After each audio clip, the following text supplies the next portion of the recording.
vàrem conèixer, jo penso, en alguna sessió de lectura de poesia, però així més informalment, la família Martí Pol ens coneixíem perquè venien a Folgueroles a comprar pa. I la coneixença la vaig fer en una ocasió que vaig venir a Roda de Ter i van llegir unes poesies. I vaig sentir en Martí Pol. Però la coneixença més directa i més duradora va ser que el capellà que hi havia a Roda de Ter va portar en Miquel Martí Pol al seminari perquè ens fes una lectura de versos. Els anys de més relació van ser els anys d'Or i Flama, que vàrem entrar-hi, em sembla, a la mateixa època, a col·laborar a Or i Flama i ens reuníem algunes vegades aquí, a Roda de Ter mateix. I altres vegades doncs, també fèiem alguna sortida. I recordo que érem a Sabassona, devia ser un dia de festa, i anàvem a berenar a l'hostal que hi havia en aquella època a Sabassona, a la masoveria. I en Miquel va caure a terra i, esclar, va desaparèixer. En Miquel no, és del lavabo que s'ha anat a rentar les mans, que no, perquè ha caigut i tal. Molt bé. I en Miquel no tornava. Fins que la Dolors ens va explicar que caigudes d'aquelles ja n'havia tingut algun altre i que estaven preocupats, estaven amoïnats perquè allò, doncs, els havien dit que podia ser una malaltia. I, per desgràcia, doncs, es va confirmar, efectivament, al cap de poc, aquell estiu mateix, es va confirmar que havia agafat la malaltia d'esclerosi múltiple. Jo a vegades em defineixo com un seixantista, que vol dir una persona formada en els anys 60, que són els anys de l'esclat del moviment juvenil a Europa i al món, i que aquí, sota el franquisme, doncs, quedava mig ofegada, però els anys 60 són el moment en què hi ha un canvi generacional.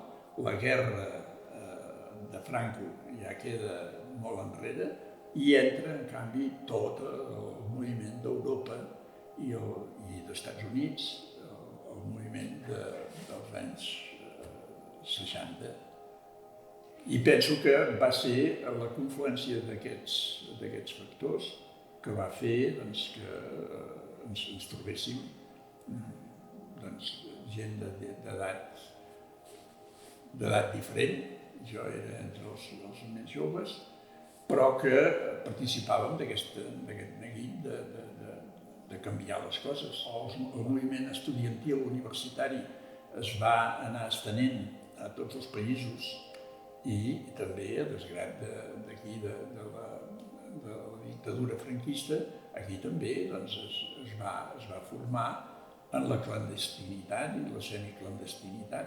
Aquí a Roda de Ter hi havia hagut un grup molt inquiet, el grup Verdaguer, se'n deia, i que publicaven alguna revista i després hi havia el concurs literari de Cantoni Gros, que, tot i que s'organitzava des de Barcelona i en Triadú, però Cantoni Gros era la plataforma on hi havia una tolerància perquè el protegia, aquell concurs literari, aquell certamen, el protegia l'Església, la parròquia de Cantoni Gros. I en Miquel hi va ser premiat.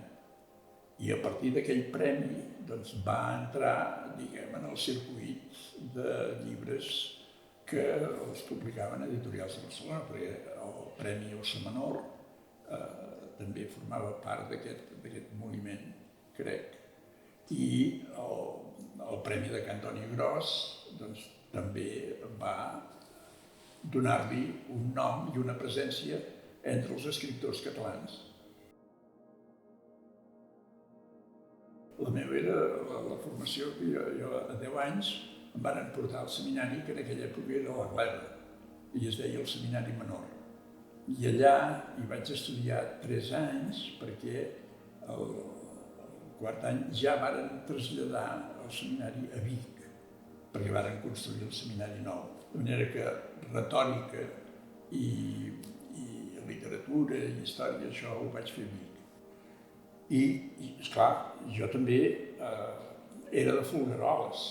Llavors, l'any 45 ja hi va haver una primera celebració del centenari del naixement de Verdaguer i alguna cosa em devia arribar també, perquè hi participaven els seminaristes. I el 52 doncs, era el cinquantenari de la mort. Clar, 50 anys tampoc era tan lluny, i que un poeta doncs, tan important com Verdaguer fos nascut a Folgueroles i tingués un gran monument a davant de casa, això havia d'influir forçosament. Però de seguida jo ja vaig anar amb altres històries, m'interessava una altra literatura i doncs, lectures. En Miquel em va ser de molt ajut perquè ell tenia una biblioteca que jo no tenia, de novel·la, de la cançó francesa, que va entrar doncs, a través d'ell, que ell també va intentar formar part de la nova cançó. L'interès per la literatura era universal i el coneixement d'idiomes es veia absolutament necessari. Vaig tenir doncs, l'oportunitat de fer un primer viatge a França i una primera estada que va completar els meus coneixements de francès. Però després vaig tenir també l'oportunitat d'estudiar a Roma i que va proporcionar el coneixement de l'italià. I, finalment, la tercera llengua, l'alemany, doncs la vaig aprendre a Alemanya, també amb l'oportunitat d'anar a un centre d'ensenyament mitjà i després poder anar a la Universitat de Tübingen, on vaig fer doncs, la coneixença, diguem, de Hölderlin, que jo ja que coneixíem aquí per les traduccions de Carla Riba, que doncs, havia divulgat entre la gent jove i que tenia interessos literaris. Jo torno d'Alemanya l'any 68-69 i llavors al 70 em planto aquí perquè varen proposar ser director del Col·legi de Segon Ensenyament de Sant Miquel i jo, després de vacil·lacions i de consultes, diguem, amb els meus amics, sobretot amb l'Antoni Pous, vaig decidir acceptar la direcció del Col·legi de Sant Miquel, que era una entitat històrica molt arrelada a Vic, molt apreciada per les classes, diguem, mitjanes i altes de bon ensenyament i, de fet, l'únic lloc on s'havia ensenyat durant molts anys el batxillerat. Vaig agafar la direcció d'aquest col·legi encara en ple franquisme i era, doncs, allò, fer les classes en català ja va ser la primera denúncia que vaig tenir, però, en fi, va ser una gran sort, una gran oportunitat que no vàrem desaprofitar. El moment que s'havia creat en els anys 60 i l'afany d'una nova generació que pujava no solament a les universitats, sinó a tot arreu, a tot el país, que demanava un canvi. I aquest canvi, efectivament, als anys 70 es va produir amb una certa expansió a tot el país. Jo vaig tenir de seguida la idea de restaurar a Vic l'ensenyament universitari. Perquè, esclar, vaig descobrir que a Vic hi havia hagut universitat. I tot i que hi havia diverses opinions sobre el que era aquella universitat que va tancar el rei Borbó en la dissortada guerra, interessava en aquells moments, i des de Madrid havien fet intents d'implantar noves universitats, com de fet va passar amb l'Autònoma de Barcelona. Aquesta universitat va ser una de les creacions noves en allò que en deien el temps de l'apertura dels ensenyaments. Total, jo vaig estudiar magisteri quan encara era al seminari i ens feien fer una revàlida a Barcelona, però la recuperació de l'ensenyament universitari es va produir amb magisteri, amb l'ensenyament de magisteri. Però anava lligat estretament amb l'editorial. Vaig descobrir el que era la institució universitat. A partir d'aquella universitat que hi havia hagut aquí a Vic, una universitat que tothom menyspreava. Els catalans a vegades són molt autodestructius. O sigui, aquelles universitats que va tancar el Borbó era el millor que podia fer perquè aquelles universitats no volien res. I clar, jo això ho havia sentit en fòrums com els de la Universitat de Barcelona. I en una ocasió, quan jo vaig defensar que s'havien de fer més universitats de les que hi havia, perquè no estaven totes massificades, doncs va sortir algú dient que el millor que podia fer el rei Borbó amb aquelles universitats era tancar-les perquè no volien res. Clar, jo vaig replicar que sí, que hi estava d'acord, si hagués tancat totes les universitats d'Espanya, que no valien res, però només va tancar les de Catalunya. La qual cosa ja fa sospitar que no és exactament així. Les persones que m'han influenciat més a la vida, l'Antoni Pous,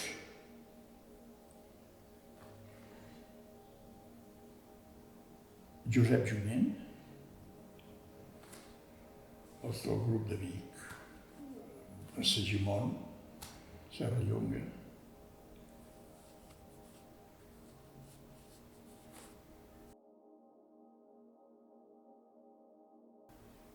No ho sé, jo ho feia d'una manera natural, em semblava que si jo ho veia tan clar, doncs és que era clar i que ho podia veure tothom. Quan vaig fer la proposta de l'escola de mestres, doncs de seguida hi va haver, perquè el Col·legi de Sant Miquel tenia un patronat que era el responsable del funcionament de tot, i en el fons era el responsable també econòmic. I aquest patronat estava presidit per l'Ajuntament i el Bisbat. I vol dir que també teníem moltes servituds. I jo em sentia no nedant contracorrent, però havent de nedar fent ziga-zagues. Si feia coses que estaven mal fetes, doncs que se'm digués i les discutia. I resulta que convencia moltes vegades, i això devia ser el secret de que pogués continuar endavant. Les coses doncs, eren com eren, i encara que hi hagués molta il·lusió, faltava la base econòmica. Però també es va escaure en un moment bo tal com anaven les coses. No de prosperitat, però sí de canvi social. I la mort del dictador, l'any 75, al mig d'aquesta dècada, doncs va ser el punt en què va esclatar tot el que s'havia estat reprimint, i encara que no es veiés així molt vistós, tanmateix era una repercussió interior viva. Això va anar a trobar l'òrgan, trobar la plataforma on es pogués absorbir tot el que hi hagués de literatura i de poesia, sinó tot el que Miquel Martí i Pol havia fet i tot el que això podia representar de llavor o d'estímul per al futur. Una fundació és una plataforma doncs, que també té aquesta dimensió d'ensenyament, de docència, de fer conèixer els valors literaris i lingüístics. Un llibre que es digui La fàbrica és un llibre que, clar, d'entrada no té cap mena de relació amb la literatura i amb poesia. I ara, La fàbrica és una cosa molt prosaica, per començar. És una cosa molt d'economia o fins i tot de ciències socials, però una cosa de poesia. I no. La fàbrica pertany al món cultural, al món mental d'aquesta nostra societat, si més no en aquells temps. És l'entitat que representa tota la industrialització i tota l'economia d'un país. I després la fàbrica és un conjunt de poesies molt bones del poeta, doncs acaba de donar-li un sentit transcendent. No és un edifici de qualsevol, no és un garatge, no, és la fàbrica, símbol de la industrialització, de l'economia, del benestar, i això, passat a la poesia, doncs és revolucionari, és innovador.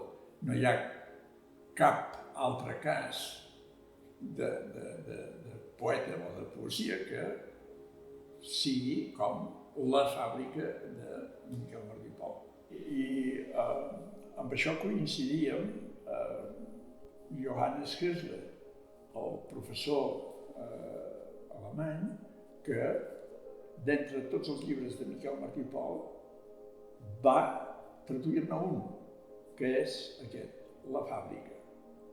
Perquè ell també hi veia la novetat, aquesta novetat tan neta i tan senzilla aparentment, de posar de títol a un llibre de poesies La fàbrica, que és la cosa més antipoètica, en principi, més prosaica que hi ha. Doncs no, La fàbrica és el lloc simbòlic de la vida econòmica i de la prosperitat dels humans. Doncs una relació suplementària, ni La fàbrica sense llibres s'entén, ni els llibres sense fàbrica tampoc. El llibre és el lloc on les realitats es fixen amb una llengua. El llibre és la llengua, que té aquest efecte multiplicador perquè arriba indefinidament a totes les persones que vulguin. I la fàbrica és aquest món creat per Miquel Martí i Pol, aquí a Roda de Ter, una vila industrial, aspectes que formen part essencial de la vida humana, no de la vida, diguem, superficial, sinó de la vida fonda de la gent que necessita la fàbrica per treballar-hi i per guanyar-se la vida, fins a la prosperitat dels que puguin fer més fàbriques amb més llocs de treball. No solament per al poeta, sinó com a model del que representa no una etapa de la història nostra, sinó que també forma part de la personalitat nacional. És com la llengua, el català, doncs, és característic de Catalunya. Doncs, aquest tipus de construcció, aquestes casetes, doncs, són representatives de la indústria i la fàbrica passa a ser, doncs, expressió de tot aquest, diguem, modus vivendi que tenim els humans d'aquest cantó del món. La primera té la importància de ser la primera biografia que vaig fer, que va existir de Martí i Pol. L'encàrrec me'l va fer Pere IV per la col·lecció Óssa Menor. I no hi havia encara cap biografia ni cap antologia. I després, a les envistes del Ter, aquest m'interessava molt perquè jo veig la importància d'un llibre com aquest, La fàbrica, comparable al Canigó de Verdaguer. Canigó en la dimensió, diguem, nacional, de país, i la dimensió, diguem, més humana i de bellesa, de paisatge. I Martí i Pol, La fàbrica com el Canigó de la poesia social.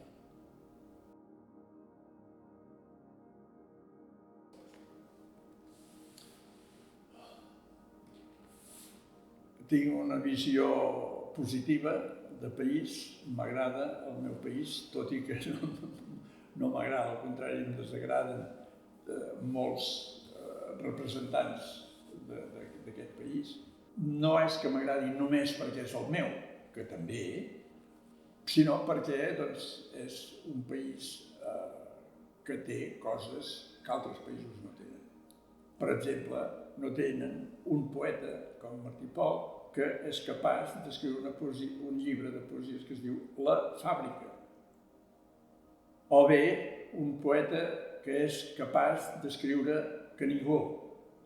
Aquest meu país m'agrada, i m'agrada perquè també, a desgrat de totes les dificultats en què es troba i en què ha de lluitar, tanmateix se'n surt, no amb la rapidesa potser que voldríem, ni amb la qualitat que caldria, però se'n va sortint. I és un bon país per viure.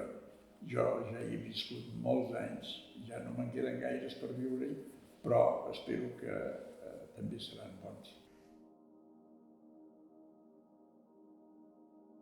L'any 1925 jo encara no havia nascut. Això vol dir que, segons com es miri, molts dels fets que van passar aleshores no m'afecten, o m'afecten a penes.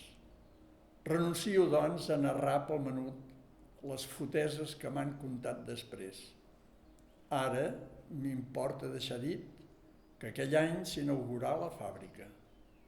Això, i també rememorar persones que mai no es solen esmentar en les cròniques. L'any 25 la fàbrica no era tan gran com ara. Això, no obstant, anava en camí de tornar-se aquest gran ventre que ha esdevingut. Un ventre que es regula mitjançant subtilíssimes marees, perfectament indiferent, amorf, trepidant i sorrut, agressiu, diuen, i aquest mot, segons sembla, és un elogi. Potser aleshores, per alguna escletxa, s'hi filtraven microbis de tendresa i la gent de pell aspra se sentia estranyament amorosida i feble, capaç i tot d'estúpids sacrificis. Aquella gent vull evocar, els qui viuen encara afeixuguits pels anys, estòlids, i els altres, els que han mort a plena ruta d'aquests 40 anys llargs.